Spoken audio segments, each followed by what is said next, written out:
guys, magandang hapon. So ito, haggard na naman tayo at kaka-out lang ng trabaho.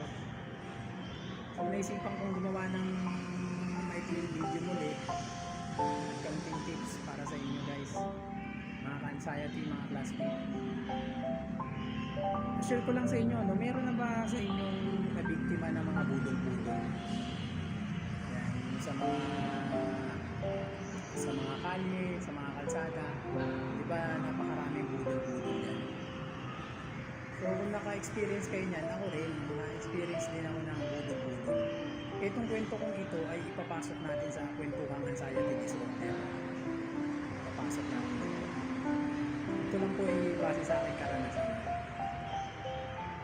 Way back siguro mga 18 years old ako, nabiktima na po ako ng budol-budol.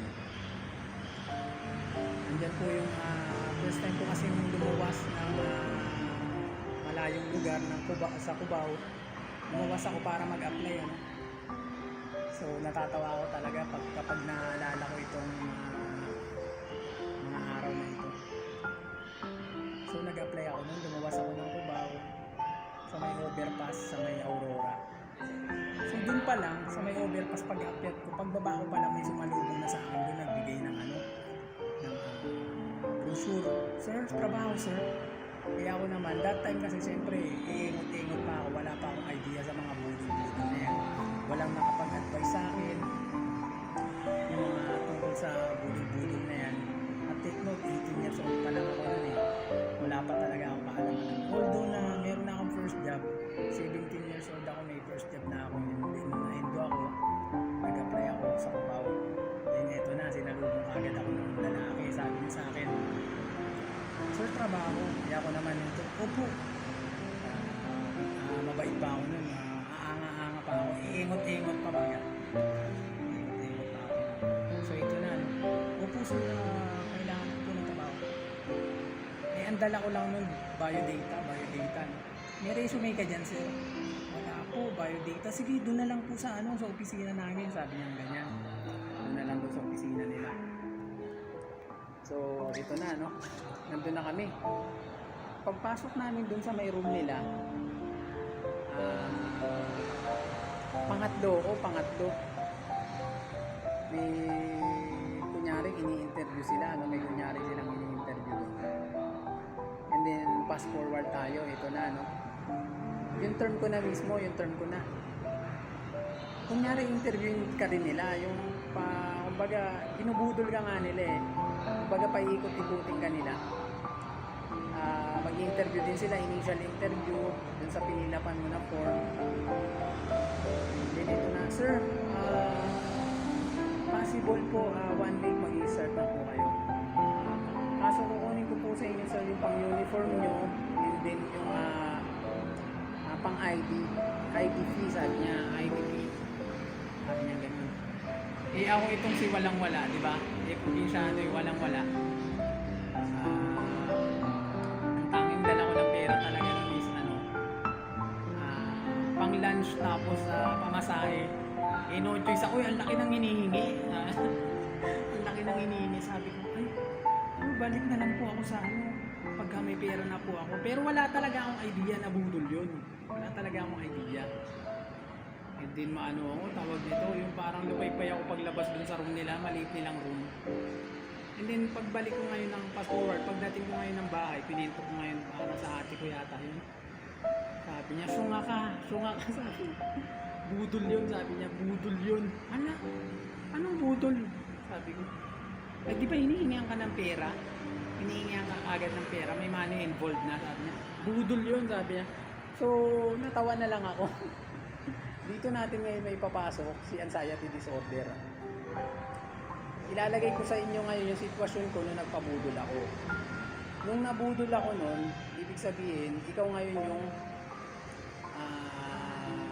meron ka ngayong anxiety disorder na wala ka pang knowledge sa kanya. Ikaw yung nagpabudol sa anxiety disorder na wala ka pang knowledge sa kanya. Hindi mo pa alam yung mga sintomas. although nandun na tayo sa, sabihin na natin alam mo na yung mga sintomas, pero patuloy ka pa rin nagpapatakot sa kanya, patuloy ka pa rin nagpapabudol sa kanya. Yung pangbubudol na ginagawa sa atin ng anxiety disorder, sa pamamagitan yun ng mga sintomas na pinapadala niya. Yan ko ngayon pinasok yung budol-budol na yun.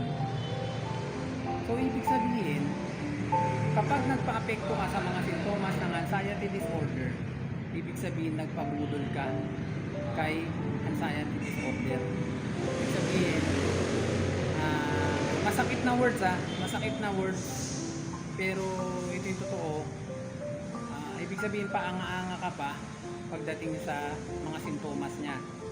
Kumbaga nagpapa-apekto ka pa, takot pa yung nangingibabaw kapag nagparamdam siya ng konting symptoms sa ulo, sa batok, sa dibdib, sa heart. Ayan. So ibig sabihin niya nagpabudol tayo kay anxiety disorder. Sasabihin ko rin, may share ko rin sa inyo, no? Patuloy, paulit-ulit ko i-share sa inyo na ang tanging ginagawa ng anxiety disorder ay takutin tayo, linlangin tayo, yan, katulad yan, ibudol-budol tayo, yan. Sa pamamagitan yun ng mga sintomas na pinapadala niya. Gaya ng sinasabi ko, yung pagbigat ng ulo, matagal talaga mawala yan. Yung sa puso, na grabe yung palpitation, mararamdaman nyo pa nga yung parang may mga heartburn kayo dyan na makirot, na tumatago sa likod. Lahat ng yan is pambubudol ng anxiety disorder. Sadyang napakabigat po talaga.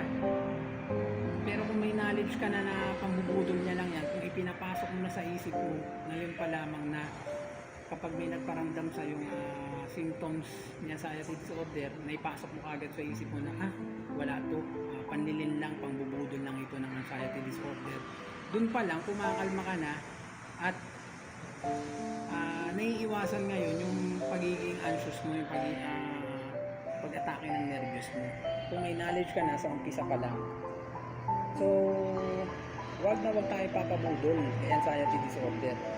Ngayon pa lang, lakasan na natin yung loob natin na kapag dinalaw tayo ng sintomas na yan, pagkahilo, pagbigat ng bato, kala mo feel mo high blood, parang sinasakal, no? Yung hirap ka huminga, parang sumisikip yung dibdib mo, ano pa ba? Palpitation, yung pagkabingi, parang mabibingi, lahat ng yan is gawa ng pangbubudol ng anxiety disorder. Kaya sana, ngayon pa lamang, malaman nyo na yan na pambubudol lang lahat ng yan. Base po ito sa aking karanasan talaga. Hindi man ako eksperto, pero ito ay base sa aking personal experience kay anxiety disorder. So patuloy tayong papabudol, papalin lang kay anxiety disorder, ay tuwang-tuwa yan. Kagaya nga na sinabi ko, base sa experience ko sa pambubudol niya, di ba, sa ikwinento ko kanina, tuwan-tuwa yung anxiety disorder na yan kapag nakakabudol siya. So ngayon na yung panahon para labanan natin siya, no? Siya naman yung takutin natin.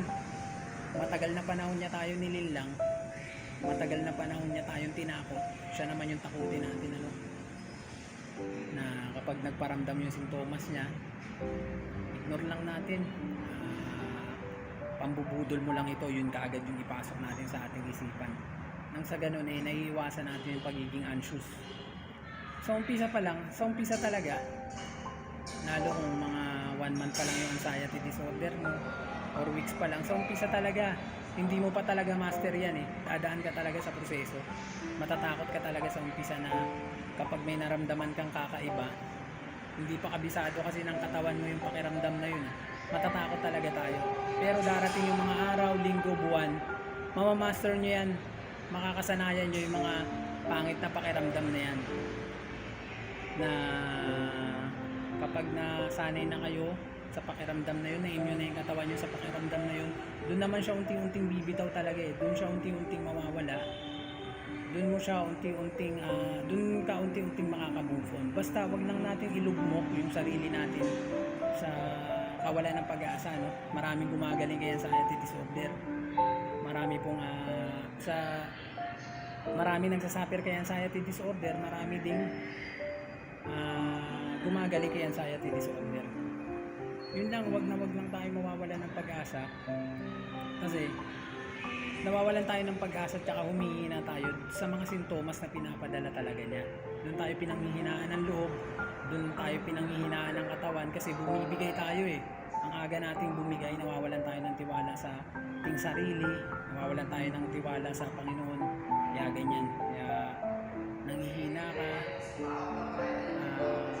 konting sintomas lang, bigla kang manginginig, manlalambot. Yun po yan eh. So, iwasan natin magpabudol kaya anxiety disorder. Magtiwala tayo na kaya natin. Tunayan natin sa gawin natin inspirasyon yung ating mga mahal sa buhay. Gawin natin inspirasyon ang mahal na Panginoon.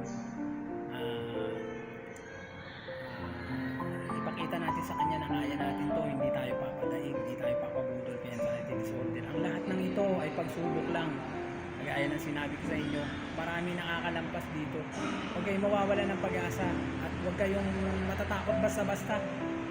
Kung taon mo nang dala-dala yan, huwag kang basta-basta matakot na.